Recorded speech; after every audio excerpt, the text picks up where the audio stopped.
चित्रपट निर्मात्यांनी प्रेक्षक डोळ्यासमोर ठेवून चित्रपट तयार केला पाहिजे. स्वतःच्या आनंदासाठी चित्रपट तयार करा. मला फक्त व्यक्त व्हायचं आहे, काहीतरी लोकांना सांगायचं आहे. दर्जेदार कलाकृती निर्माण करायची आहे. या दृष्टिकोनातून चित्रपट तयार करा आणि तो कसा झाला आहे हे प्रेक्षक ठरवतील. केवळ कोणत्या स्पर्धेत पारितोषिक मिळवायचं आहे म्हणून चित्रपट बनवू नका, असा सल्ला चित्रपट समीक्षक, दिग्दर्शक, लेखक, प्राध्यापक संतोष पाठारे यांनी दिलाय.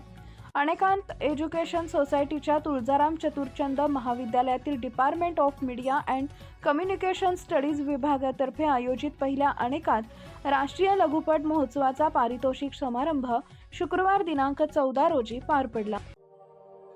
अशाच नवनवीन बातम्या पाहण्यासाठी बारामती वार्तापत्र चॅनलला लाईक करा, शेअर करा, सबस्क्राईब करा आणि बेल आयकॉन प्रेस करा.